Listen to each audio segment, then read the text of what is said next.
एग्रियन नमस्कार। एग्रियन online class के platform पर आपका हार्दिक स्वागत है। आज अपन जो टॉपिक ले रहे हैं वो है पादप वर्दी। ठीक है, तो अपना टॉपिक है वर्दी या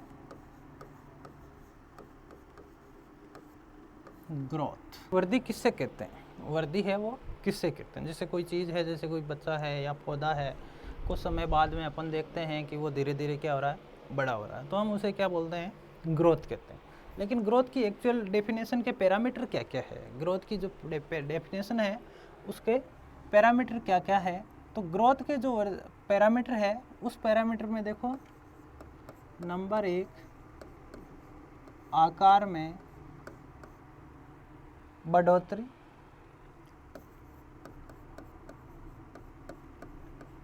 आयतन में, इन दोनों में भी क्या होती है?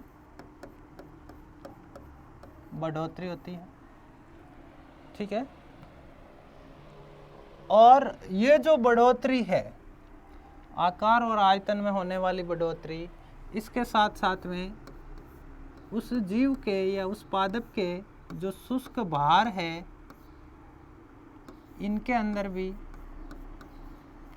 वर्दी, और ये शुष्क भार वाली जो वर्दी है वो कैसी होनी चाहिए? अनुत्क्रमणीय होनी चाहिए। कैसी होनी चाहिए? अनुत्क्रमणीय होनी चाहिए।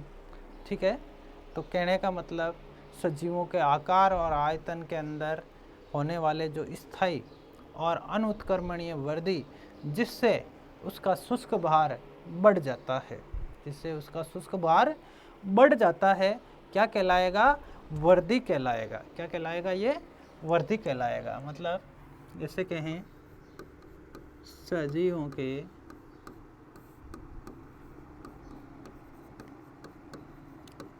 आकार व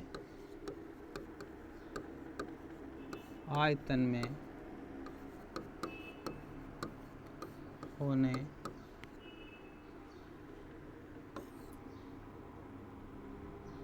वाली स्थायी वृद्धि या इसे स्थायी बढ़ोतरी कह दें,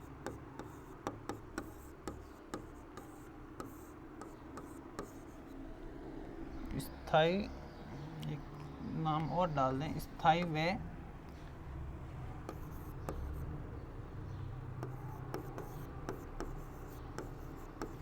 अनुत्क्रमणीय बढ़ोतरी, जिससे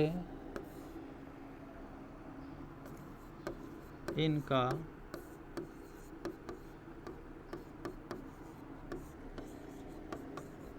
शुष्क भार बढ़ जाता है। क्या कहलाती है? वर्दी कहलाती है। क्या कहलाएगी ये? वर्दी कहलाती।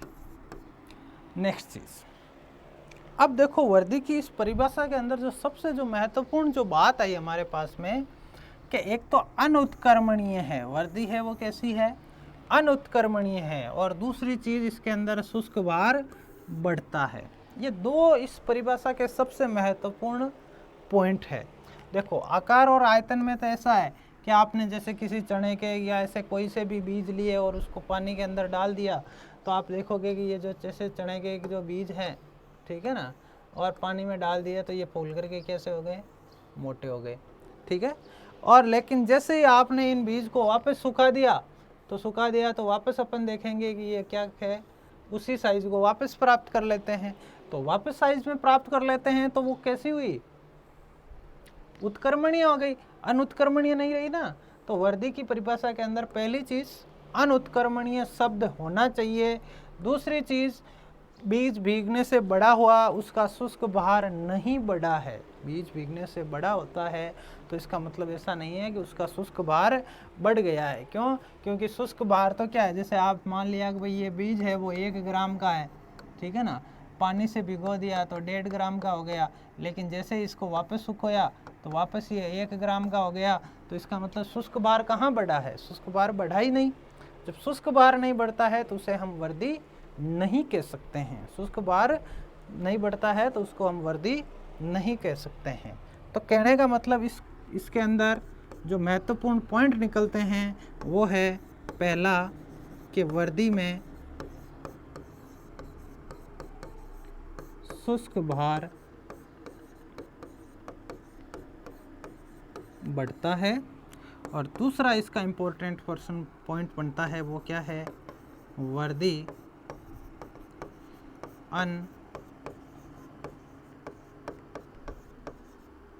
उत्कर्मणीय होती है। वर्दी में शुष्क भार बढ़ता है, और दूसरी चीज़ वर्दी है वो कैसी होती है?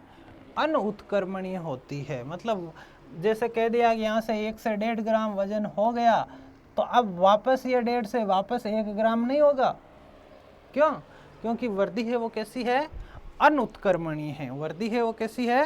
अनुत्कर्मणीय है। ठीक है,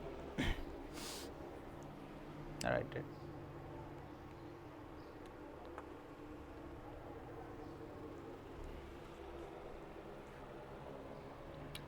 अगला पॉइंट ले रहे हैं पादप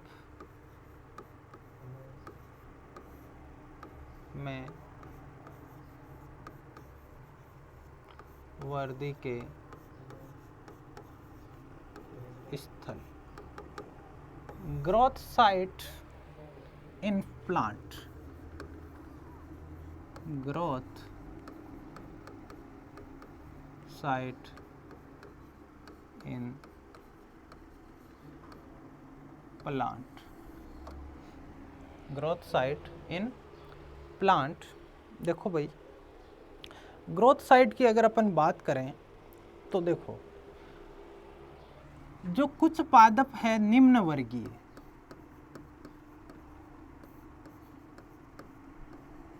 जो निम्न वर्गीय पादप है, इन निम्न वर्गीय पादप के अंदर वर्दी है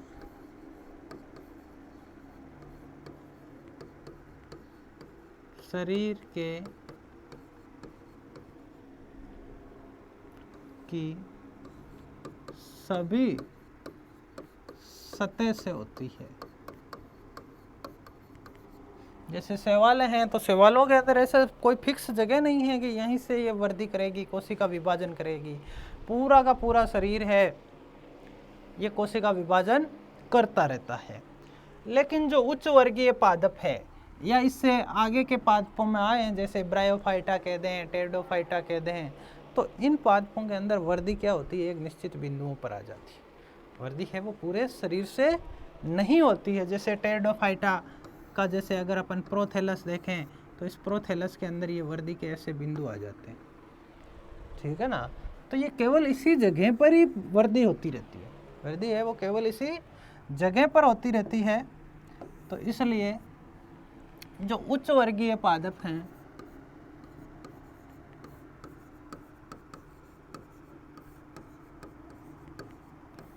इनके अंदर वर्दी है वो कहाँ से होती है?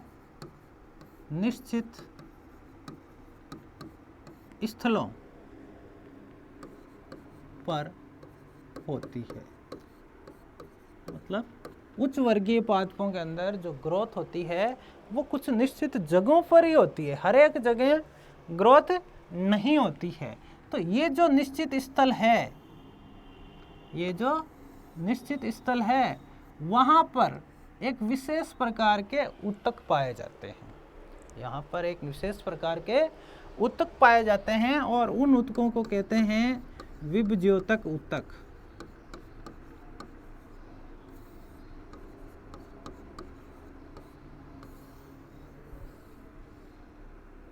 इन्हें क्या कहेंगे?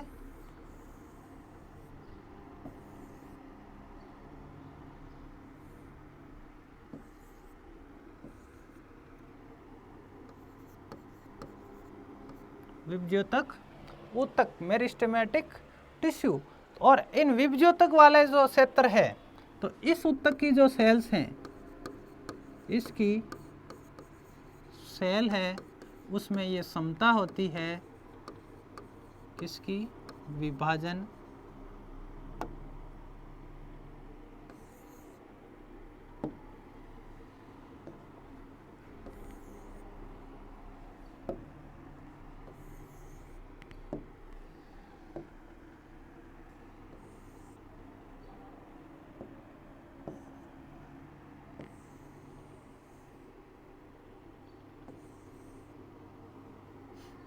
इसकी सेल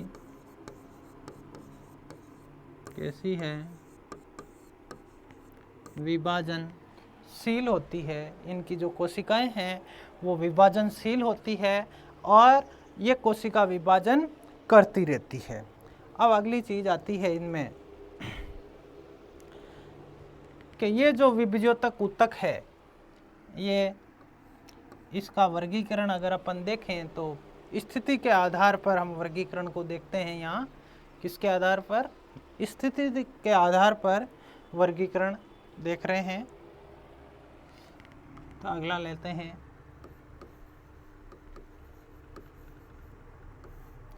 स्थिति के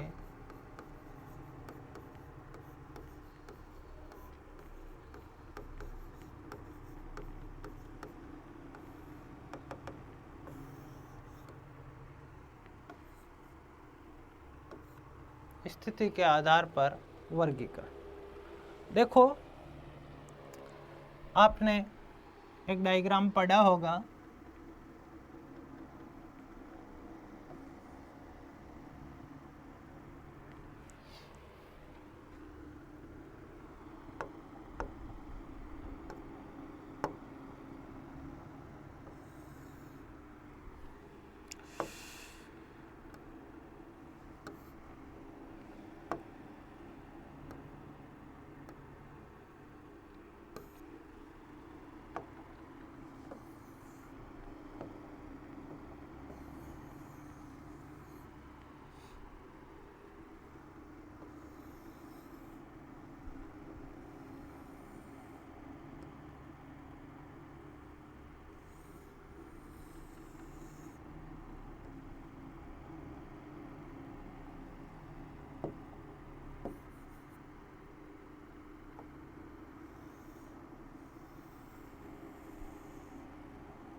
देखो भाई, ये इस तरह से एक डायग्राम आपने देखा होगा।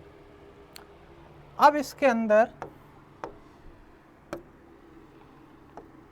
देखो, एक बिंदु होता है ये वाला,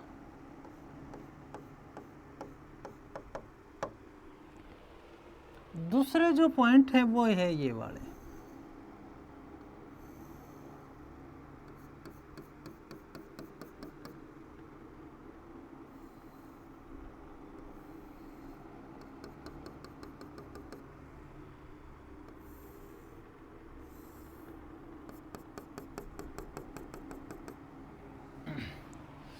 ये और तीसरे हैं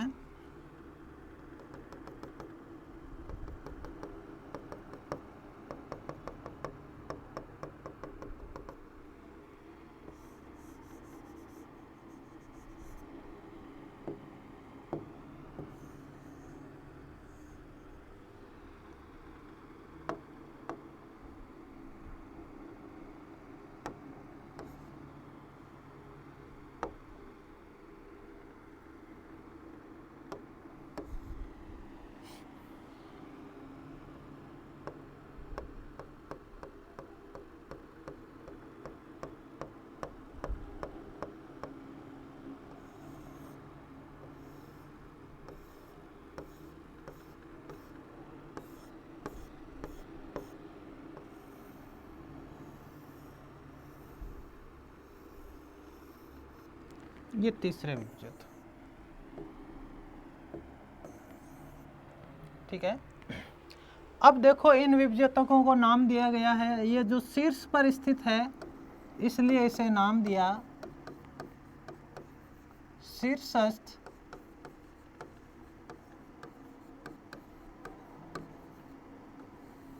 विभज्योतक, एपिकल मेरिस्टेम। क्या नाम दिया गया इसे? Apical meristem. ठीक है, ये जो साइड में है इसे, ये इस तरह से खोखला, ठीक है नहीं है, इस तरह से पूरा तने के अंदर रहता है, ये कहलाता है पार्श्व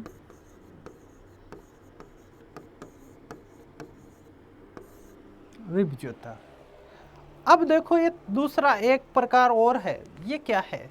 देखो शीर्षस्थ विभज्योतक क्या है? जैसे मान लिया कि भाई ये 200 कोशिकाओं का एक ग्रुप है, सपोज दैट शीर्षस्थ विभज्योतक है वो 200 कोशिकाओं का ग्रुप है, और 200 से जैसे ही कोशिका विभाजन हुई 1 से 2 तो कितनी सेल्स हो गई?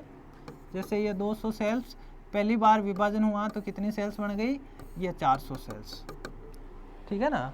और अब इनमें से ये 200 ऊपर वाली सेल तो कैसी रहेगी? वापस विभज्योतक ही रहेगी ये वाली, और ये 200 नीचे वाली जो सेल्स है वो कैसे हो जाएगी?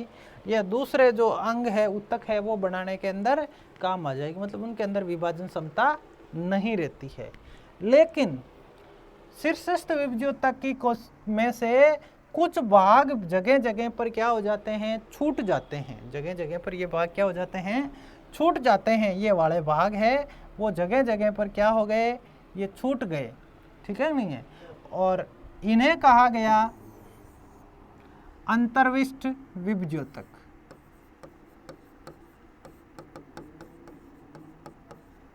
अंतर्विष्ट विभज्योतक, या इंग्लिश नाम है इसका इंटर कैलेरी मेरिस्टेम। जैसे क्या कहेंगे? इंटर कैलेरी मेरिस्टेम कहेंगे। तो ये अपने पास में ये 3 प्रकार हो गए। पहला शीर्षस्थ विभज्योतक, दूसरा इंटरकैलेरी विभज्योतक, और तीसरा पार्श्व विभज्योतक, ठीक है ना। अब देखो पार्श्व विभज्योतक कहीं भी नहीं छूटा है। पार्श्व विभज्योतक क्या है? देखो एक कोशिका की फेज की बात करें तो जैसे एक कहें, एक इस प्रक्रम को समझे आप, ये विभज्योतक सेल है, ठीक है, इसने विभाजन किया, ठीक है ना। विभाजन किए तो कितनी सेल्स बनी? 2 सेल बनी। कितनी सेल बनी?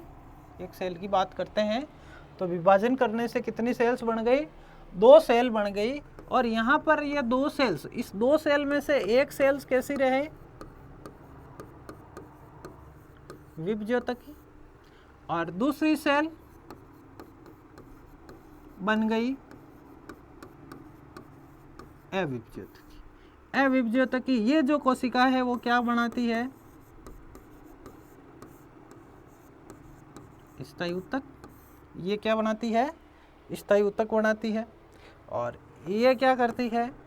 विभज्योतकी कोशिका है तो ये विभाजन करती रहती है, ठीक है ना। ये और क्या करेगी? और विभाजन करेगी। अविभज्योतकी है, ये विभाजन नहीं करेगी। लेकिन होता क्या है? पादप की द्वितीयक वृद्धि के समय के इन स्थायी ऊतकों में से, ठीक है ना, इन स्थायी ऊतकों में से कई बार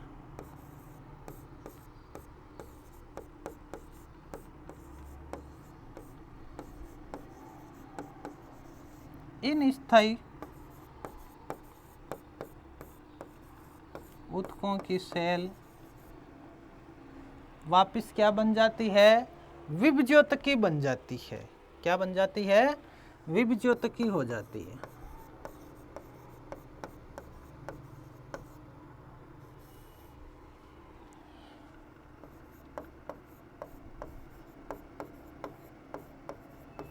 और ये विभज्योतकी बनकर के ये इस तरह की एक रिंग टाइप की संरचना बनाती है जिसको कहते हैं कैम्बियम।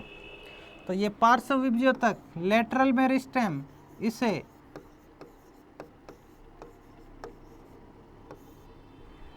कैम्बियम भी कहते हैं। क्या कहते हैं? इसे कैम्बियम भी कहते हैं। एधा भी कहते हैं, हिंदी नाम इसका एधा, हिंदी नाम क्या है इसका, एधा भी कहते हैं, ठीक है ना। तो ये तीन। अब देखो इनमें से कि ये जो शीर्षस्थ विभज्योतक है ये जन्म के समय से उपस्थित है। बीज के अंदर जब अपन बीज देखते हैं, आपने जैसे कई बार मूंगफली का बीज फोड़ते हैं तो उसकी दो दाल फोड़ते हैं ना, इस तरह से, ये वाली दो दाल है मूंगफली के बीज की, ये जो फोड़ते हैं ना, तो अपन देखते हैं एक ऐसी संरचना बनी रहती है, ठीक है ना। तो इस संरचना के अंदर एक विभज्योतक इधर है, एक विभज्योतक इधर है, ठीक है ना। इधर का विभज्योतक है ये जड़ बनाने का है, इसको मूलांकुर कहते हैं। इधर वाला जो विभज्योतक है ये ऊपर का पर्रो बनाएगा, शाखा बनाएगा, इसे पर्रो अंकुर कहते हैं। तो कहने का मतलब ये पर्रो अंकुर, कहने का मतलब विभज्योतक पहले था, बीज अंकुरण हुआ तो उस समय क्या बन गया, शीर्ष विभज्योतक बन गया। क्या बन गया, शीर्ष विभज्योतक बन गया। और इस शीर्ष विभज्योतक इसी का टूटा टुकड़ा ये है, तो इसका मतलब ये जो ए और ये जो बी है, ये दोनों, ये क्या है, जन्म से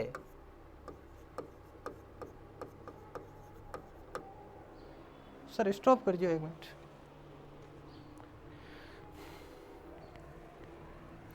ये है, कैसे है, ये जन्म से उपस्थित है। कैसे है, ये जन्म से उपस्थित है।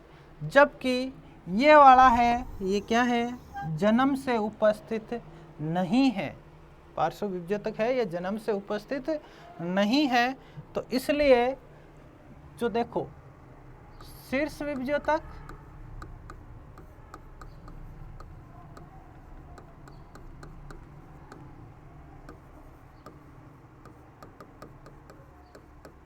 अंत्यविष्ट विभज्योतक, ये दोनों के दोनों कैसे हैं,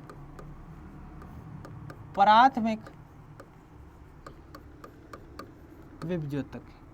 इंटरकैलरी भी कैसा है, प्राथमिक विभज्योतक है। और जो पार्श्व विभज्योतक है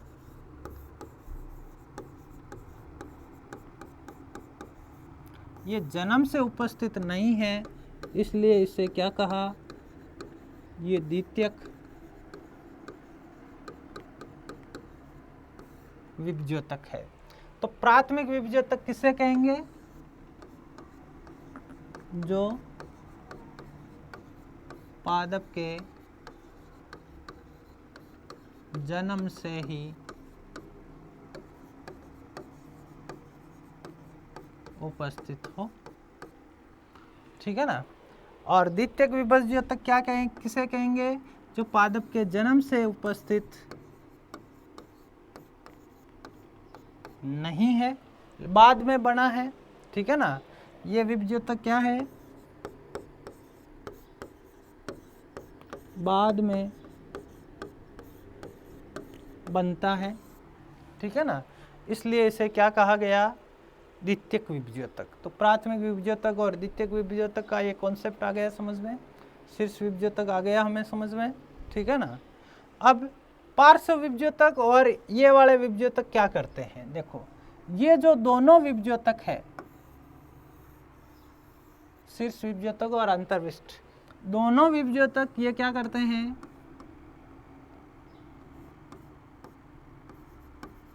पादप की लंबाई में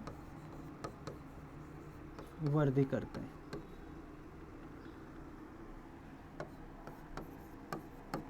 ठीक है ना। इन विभज्योतक के कारण पादप है वो लंबाई में वृद्धि करते हैं। तो इन विभज्योतक के कारण होने वाली जो लंबाई में जो वृद्धि है और ये वाली जो होने वाली जो वृद्धि है, उस वृद्धि को क्या कहा, प्राथमिक वृद्धि। कई बार अच्छा प्रश्न, प्राथमिक वृद्धि में क्या परिवर्तन होता है, प्राथमिक वृद्धि के अंदर क्या परिवर्तन होगा भाई, स्पष्ट है ना, लंबाई में वृद्धि, तो लंबाई में वृद्धि होगी। द्वितीयक विभज्योतक ये क्या करते हैं, देखो ये जो कैम्बियम्स जो है ना, ये क्या करती है, अंदर की तरफ जाइलम और बाहर की तरफ फ्लोएम बनाती है, ठीक है ना। ये क्या करती है, अंदर की तरफ जाइलम और बाहर की तरफ फ्लोएम। तो ऐसे करके ये क्या करती है, तने की चौड़ाई कह दें या तने का घेराव कह दें,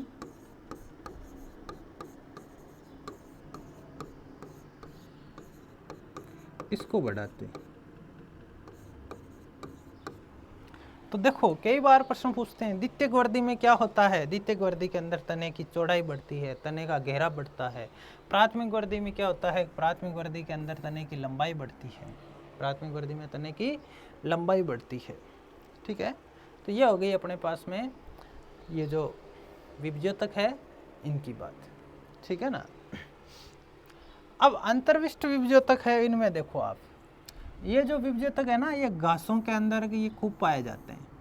घास कुल के जो पादप हैं, जैसे गेहूं ले लें, बाजरा ले लें, दूब घास ले लें, या इस तरह की जो घासें हैं, उनके पर्व संधियों से जो पत्तियां लगी रहती है ना, उन पत्तियां जहाँ पर लगी रहती है वहाँ पर तने के अंदर एक हल्की सी पीली रिंग दिखाई देती है, हल्के पीले रंग की, मतलब इसका हरापन कम है, पीले रंग की एक रिंग टाइप दिखाई देती है। और इस लीव को जैसे ही अपन तोड़ेंगे तो वो इस रिंग के आसपास टूटती है। तो इसका मतलब वो क्षेत्र कौन सा है, वो क्षेत्र है जहाँ पर ये इंटरकैलरी मेरिस्टेम है, जहाँ इंटरकैलरी मेरिस्टेम है वो क्षेत्र है ये वाला, ठीक है।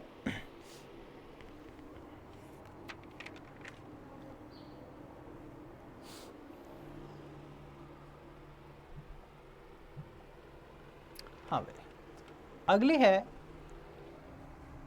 वर्दी की परावस्थाएं।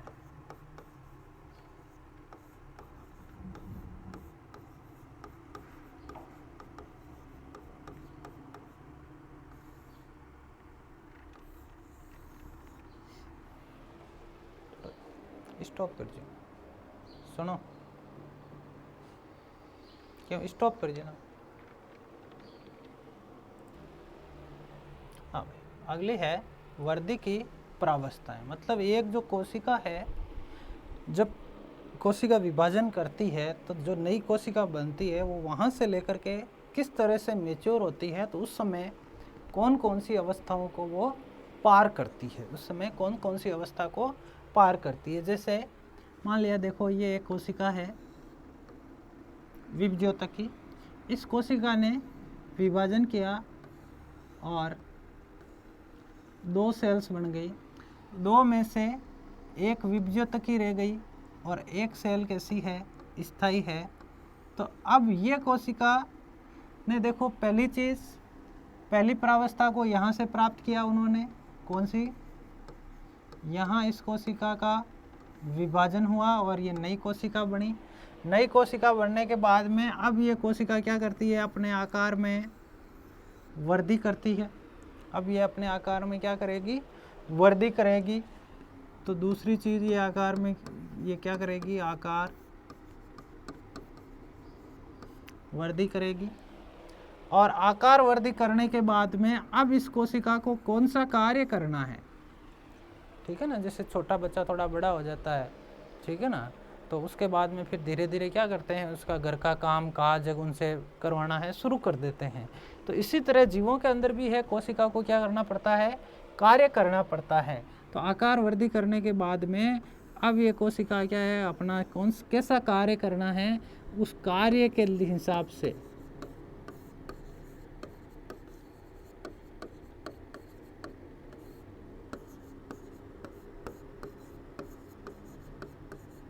तैयार होती है, ठीक है ना।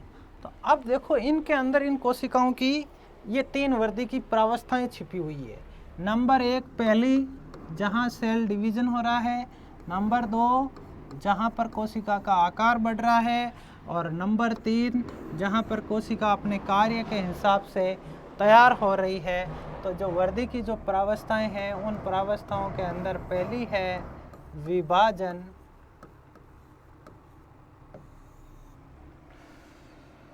हे भगवान,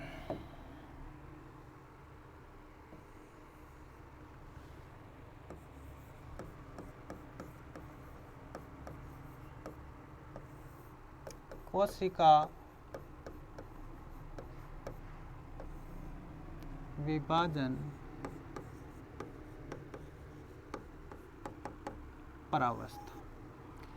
इस परावस्था के अंदर देखो क्या होता है, कोशिका विभाजन होता है नंबर 1, इसके अंदर सेल डिवीजन होता है। अब सेल डिवीजन कौन सा होता है, यहाँ पर इस जगह पर जो सेल डिवीजन है, वर्दी के हिसाब से जो सेल डिवीजन है वो है माइटोसिस, यानी कि समसूत्री।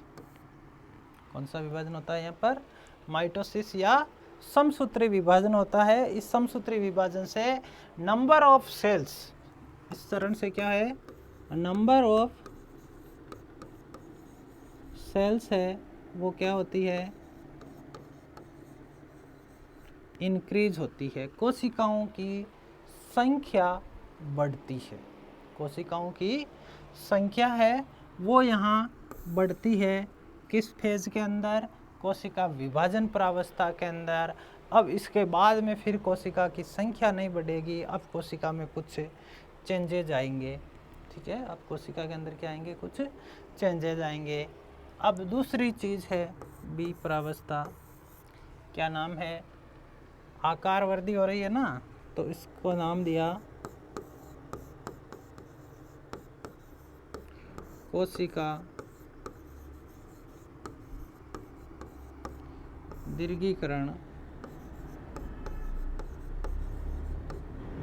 परावस्था। देखो भाई, अब क्या होता है, कोशिका जैसे बन गई, बनने के बाद में कोशिका अपने आकार में वृद्धि करने लगती है। तो इस समय इस कोशिका के अंदर छोटी छोटी रिक्तिकाएं बनती है। क्या बनती है, छोटी छोटी रिक्तिकाएं बनती हैं, और जो समेकित होकर के बड़ी रिक्तिका बनाएगी, जो समेकित होकर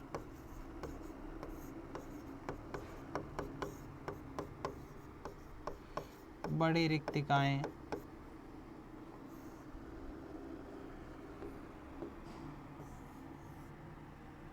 बड़ी रिक्तिका भी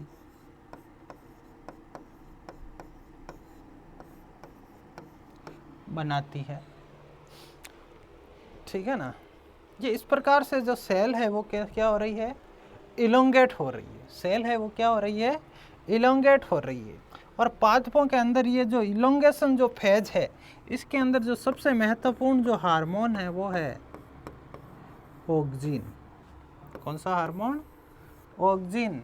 और जो कोशिका विभाजन है, यहाँ के लिए जो सबसे महत्वपूर्ण जो हार्मोन है वो है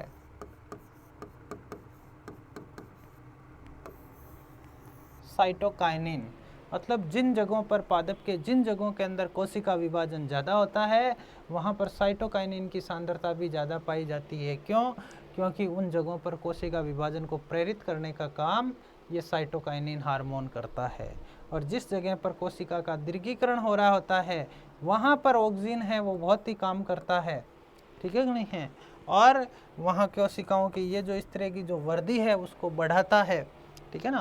हालांकि ऐसा नहीं है ऑक्सिन है कोशिका विभाजन को प्रेरित नहीं करता है, प्रेरित करता है, ये भी खूब करता है, ये भी खूब प्रेरित करता है, ठीक है। तो ये इस प्रकार से। अब देखो इस फेज के अंदर ही ये जो कौन सी कोशिका दीर्घीकरण प्रावस्था, ठीक है ना, इस फेज के अंदर जो परिपक्व है,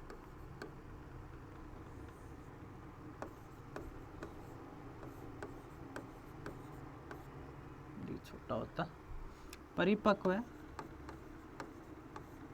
पादप सेल में केंद्रक परिधीय हो जाता है। परिपक्व पादप कोशिका के अंदर जो केंद्रक है वो कैसा हो जाता है, परिधीय हो जाता है। अब तीसरी अवस्था की बात करते हैं, सी कोशिका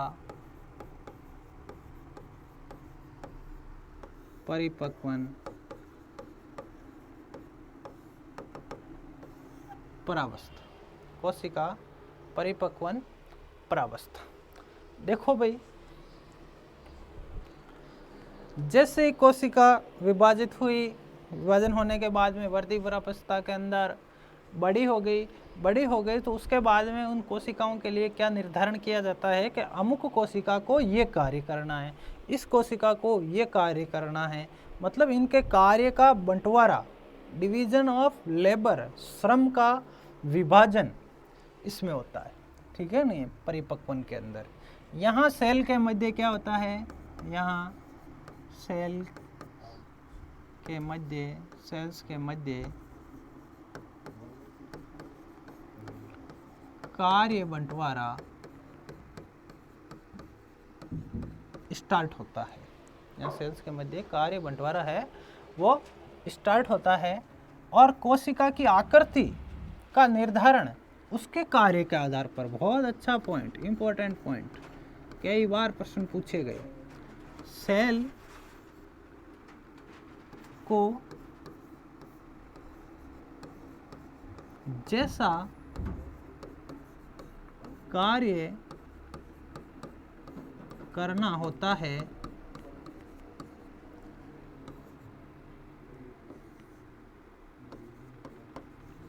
उसी के अनुरूप सेल की आकृति, आकार नहीं, आकृति का निर्धारण होता है। देखो भाई, इसका मतलब क्या हुआ, अगर कोशिका को भोजन का संग्रहण करना है तो कोशिका है सामान्यतः गोलाकार, अंडाकार, या इस तरह से जैसे अनार के अंदर बीज फिट रहते हैं वैसे आकृति धारण करती है। अगर कोशिका को जल और खनिज लवणों को ऊपर ले जाना है, इसका मतलब जाइलम की कोशिकाएं बढ़ानी हैं, तो हमारे पास भी जैसे पानी होता है ऊपर ले जाना होता है तो क्या करते हैं, पाइप लगाते हैं।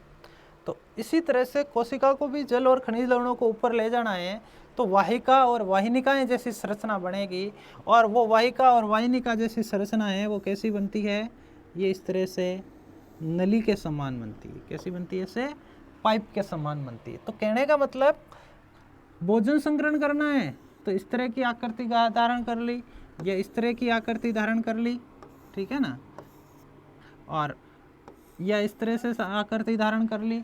और कोशिका को भोजन जैसे पदार्थ ऊपर ले जाना है तो इस तरह से आकृति धारण कर ली। कोशिका को अगर यांत्रिक सहारा वाली बात करनी है, जैसे पादप के तने को आंधी तूफान से बचाना है, तब उसके ये जो कॉर्नर है, इस कॉर्नरों पर स्थूलन हो जाते हैं, मोटी भित्तियां बन जाती है कॉर्नरों पर, ठीक है कि नहीं। तो ये भी क्या है, कोशिका के परिपक्वन अवस्था के लक्षण है। क्या है, कोशिका के परिपक्वन अवस्था के लक्षण है। जैसे जल अवशोषण करना है जड़ों के अंदर, तो जल अवशोषण करना है तो वहाँ की जो इसकी जो एपिडर्मिस जो सेल्स है, ठीक है ना, वहाँ पर जो इसकी जो एपिडर्मिस सेल है, उस एपिडर्मिस सेल में क्या बन जाते हैं, मूल रोम बन जाते हैं। तो ये चीज़ें क्या है, ये चीज़ें इसके कोशिका के परिपक्वन प्रावस्था के लक्षण हैं। और ये सारे लक्षण किसके रेफरेंस के इर्द गिर्द गति संपन्न हो रहे हैं, ये सारे लक्षण किसके रेफरेंस में हो रहे हैं कि जैसा सेल को कार्य करना है, जैसा सेल को कार्य करना है वैसी उस कोशिका की आकृति का निर्धारण होना है। अब जैसे एक चीज़ देखें कि हमारे पास में मान लिया कि भाई ये कोई तांबे की धातु है, ये एक तांबे की धातु की एक रोड है, ठीक है ना। अब इस रोड को हमें क्या काम लेना है, ठीक है ना, आपको चाहिए कि हम किसी चीज़ को काटें, उसके लिए काम में लेना है, तब अपन क्या करेंगे, इसको ठोक करके ब्लेड टाइप बनाएंगे और उससे चीज़ काटने में काम ले लेंगे, ठीक है ना।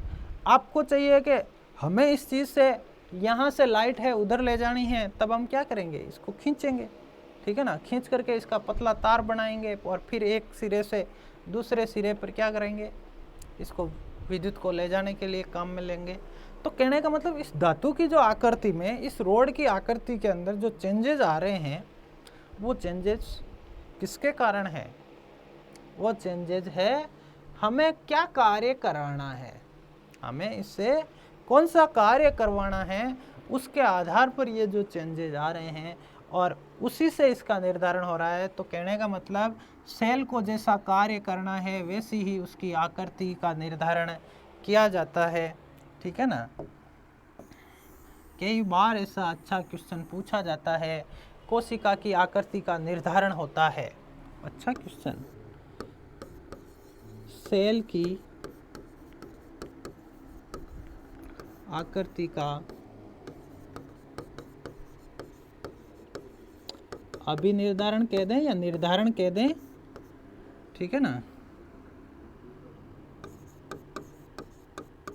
होता है, ठीक है ना। उसके आंसर के अंदर अगर बात करें कार्य के आधार पर, यस,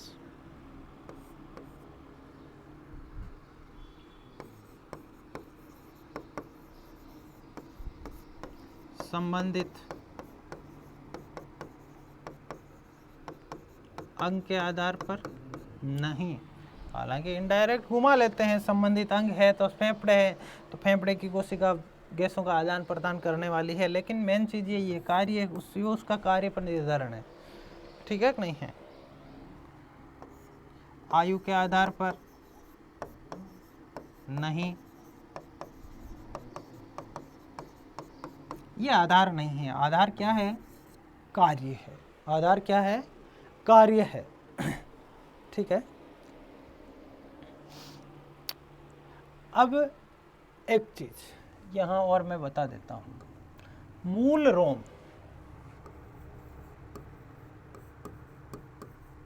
जड़ों में पाए जाते हैं, किस में पाए जाते हैं, रूट में पाए जाते हैं, और वो भी किस क्षेत्र में पाए जाते हैं, मूल के परिपक्वन क्षेत्र में पाए जाते हैं, मूल के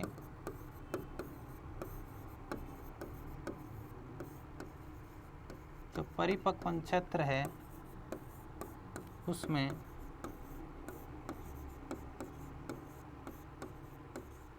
पाए जाते हैं, ठीक है। मूल रोम है वो किस पर पाए जाते हैं, मूल का जो परिपक्वन क्षेत्र है वो भी स्टार्टिंग परिपक्वन, आगे का नहीं, जहाँ परिपक्वन हो रहा है उस क्षेत्र में ही ये मूल रोम है वो पाए जाते हैं।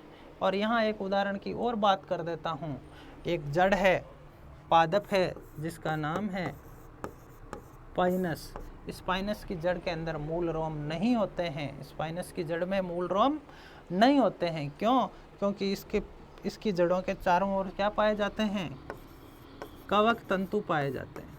क्या पाए जाते हैं इसकी जड़ के चारों ओर, कवक तंतु कहते हैं। और इस जड़ को क्या नाम दिया गया हमने, कवक मूल कहते हैं। ऐसी जड़ को क्या कहते हैं हम, कवक मूल कहते हैं। अगली चीज,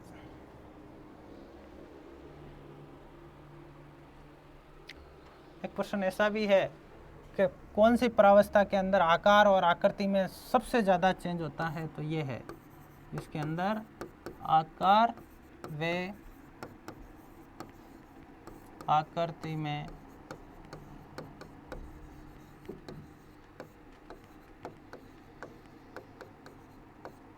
सर्वाधिक बदलाव होता है। आकार और आकृति के अंदर सबसे ज़्यादा बदलाव होता है। राइट डाउन, देख लें एक बार।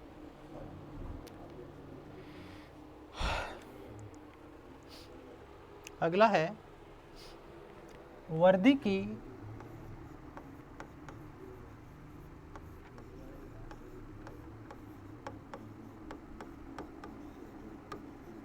बल गति की, kinetics of growth.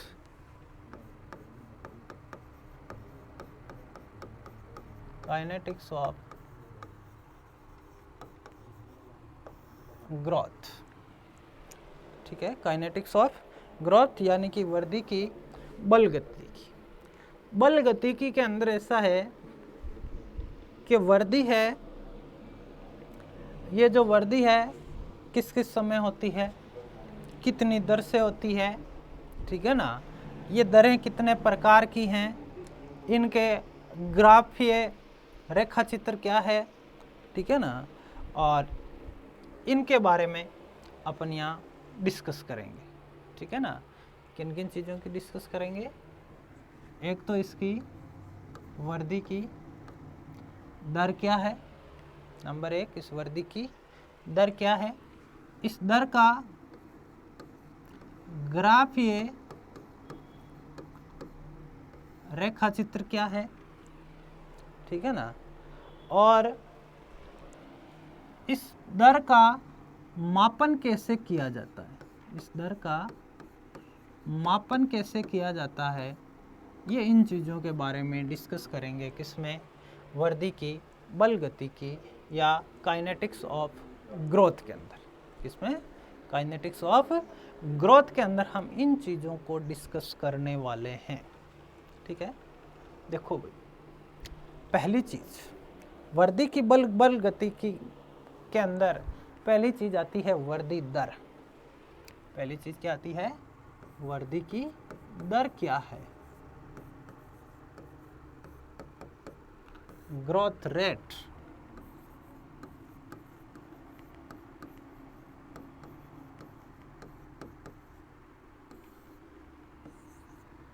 Growth rate, देखो ग्रोथ कितनी हुई और कितने समय में हुई, अगर इकाई में निकालें तो क्या हो जाएगी, दर हो जाएगी। तो कहने का मतलब हम एक कैसे कह सकते हैं, इकाई समय में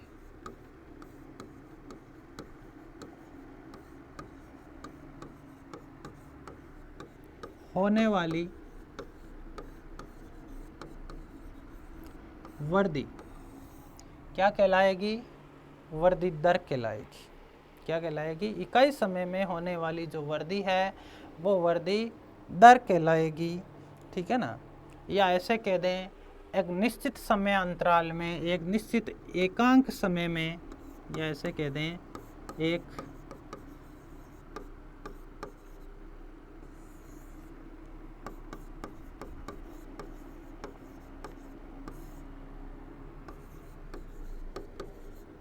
इकाई समय में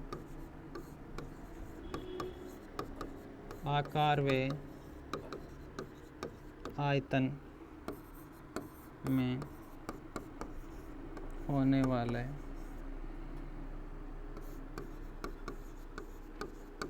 परिवर्तन को क्या कहेंगे, वर्दी दर कहेंगे, ठीक है। एक निश्चित समय के अंदर अब वर्दी दरों को कैसे कैसे नाप सकते हैं अपन, ठीक है ना। तो उनको मापने के लिए हम नंबर ऑफ सेल्स माप सकते हैं, साइज नाप सकते हैं, शुष्क बार को माप सकते हैं, लंबाई में वर्दी है उसको माप सकते हैं, ऐसी चीज़ें हैं। अब ये जो वर्दी दरें हैं, इस वर्दी दर के दो प्रकार हैं। देखो, जो वर्दी दर है, ग्रोथ रेट है, उसके दो प्रकार की बात करते हैं अपन। पहली,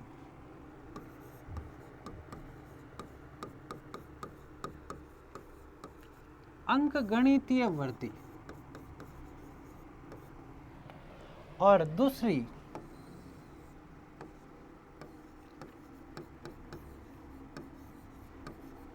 ज्यामितीय वर्दी। दूसरी क्या है, ज्यामितीय वर्दी, ठीक है। अब देखो इन दोनों वर्दियों की दरों में अंतर कैसे हैं उसके बारे में हम डिस्कस करते हैं। अंकगणितीय वर्दी में ऐसा है, जैसे हमारे पास में ये एक सेल्स है, कितनी सेल्स हैं, एक सेल है, इस सेल ने विभाजन किया और सेल्स बना दी दो। कितनी बना दी, सेल्स बना दी दो। अब इन दो में से एक सेल विभज्योतकी रहती है और एक सेल स्थायी उत्तक में चली जाती है। तो ये सेल्स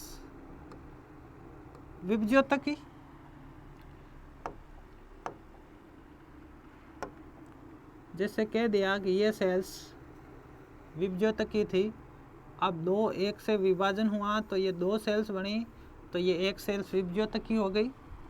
और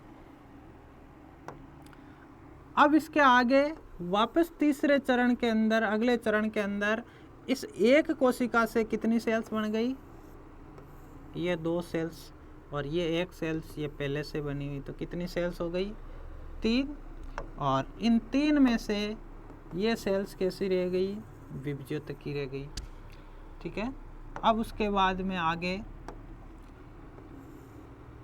चौथे चरण के अंदर ये एक सेल्स है, इस सेल ने विभाजन किया और इस सेल ने विभाजित करते ही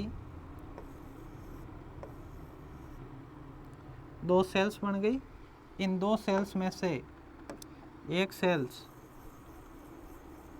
ये विभज्योतकी रह गई और बाकी सारी सेल्स है, ये दो पहले से थी, ये दो।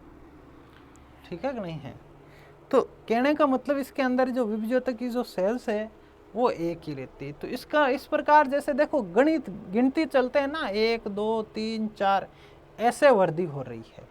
इस वृद्धि को क्या कहा? अंक गणितीय वृद्धि। ठीक है ना।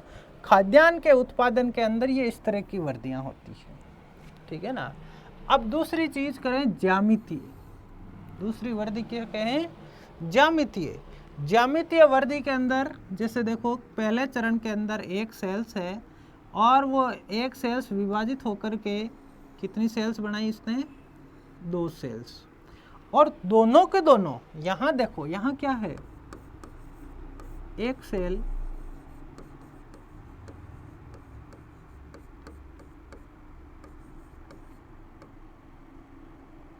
विभज्योतकी, इन सब में भी क्या है? एक सेल विभज्योतकी, इसमें भी एक सेल विभज्योतक, इसमें देखो एक सेल विभज्योतक,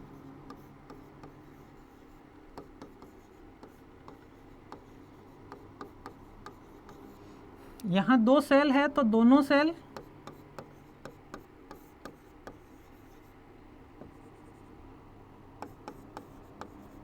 विभज्योतकी।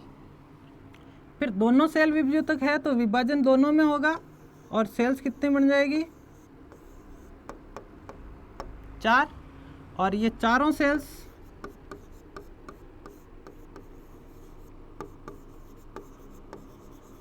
विभज्योतकी। और अब अगले स्टेप में ये चारों विभज्योतकी है तो अब ये सेल्स कितनी बन जाएगी?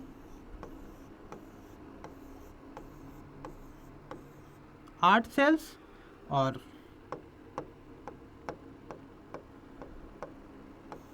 ये जो इस तरह की जो वृद्धि है जिसके अंदर सभी सेल्स विभज्योतकी रहती है, ठीक है ना, ये वृद्धि क्या कहलाती है?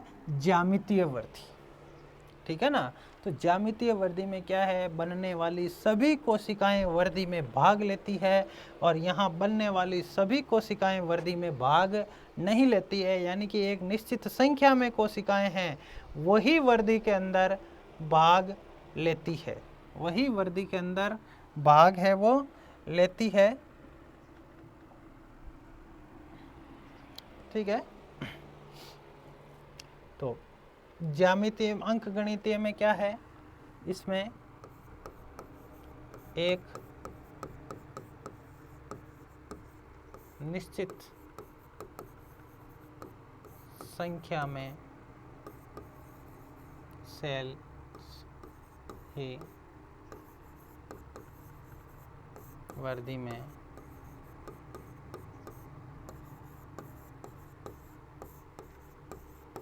भाग लेती है और यहाँ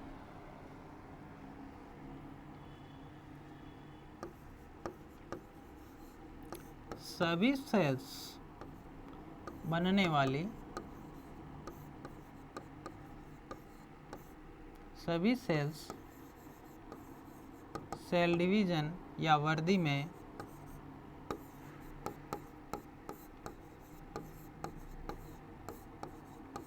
भाग लेती है। ठीक है। अगर इन अंकगणितीय के ग्राफ देखें तो ये ग्राफ इस तरह से बनते हैं, ऐसे सीधी लाइन के रूप में। ज्यामितीय के जो ग्राफ बनते हैं वो ग्राफ ऐसे बनते हैं, ऐसे ऐसे, ये समझा ना, ये इस तरह से ग्राफ बनते हैं। तो ये चीज हुई अंकगणितीय और ज्यामितीय। अब यहाँ एक चर्चा कर लेते हैं, माल्स का जनसंख्या सिद्धांत क्या था। माल्स का जनसंख्या सिद्धांत बहुत इंपॉर्टेंट सिद्धांत है, यहाँ कोर्स में नहीं है, आगे आएगा अपने। देखो इस चीज को समझे आप। माल्स एक जनसंख्या विज्ञानी था।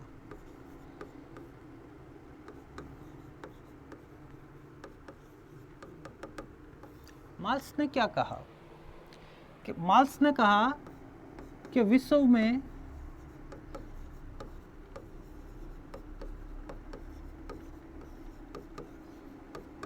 खाद्य पदार्थों के उत्पादन में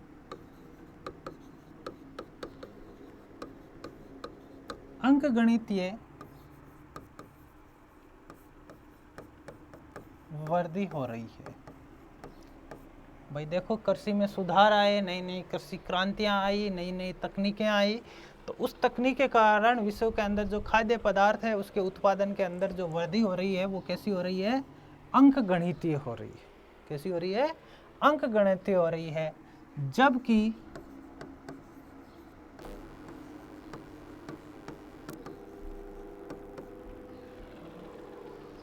स्टॉप कर दो।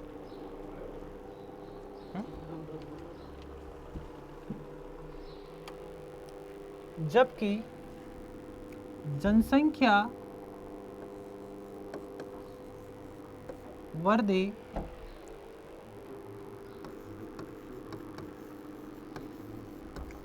ज्यामितीय रूप में होती है। इसलिए माल्स ने कहा चाहे कितना भी कृषि उत्पादन बढ़ा दो, जिस तरह से विश्व की जनसंख्या बढ़ रही है उस रूप के अंदर सभी को भोजन, पर्याप्त मात्रा में सभी जीवों को भोजन देना है, वो संभव नहीं हो रहा है। ठीक है ना। और यही माल्स का जो सिद्धांत है, इस सिद्धांत को आधार बना करके डार्विन ने, नाम सुना होगा आपने, डार्विन ने सिद्धांत दिया। डार्विन का जो सिद्धांत है, कौन सा, प्राकृतिक वर्ण का सिद्धांत, वो किससे प्रेरित है, इस माल्स के सिद्धांत से प्रेरित है। किससे प्रेरित है वो, इस माल्स के सिद्धांत से प्रेरित है। अब अगली चीज लेते हैं, वृद्धि वक्र।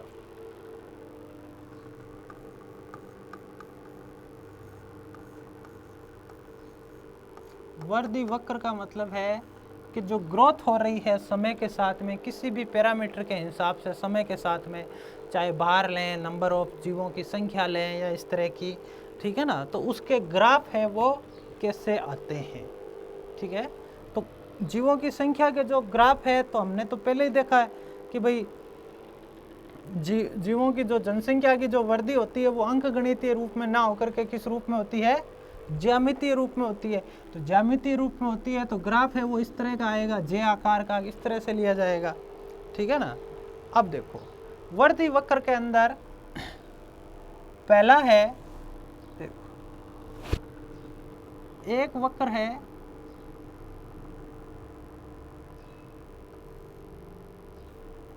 जे आकार का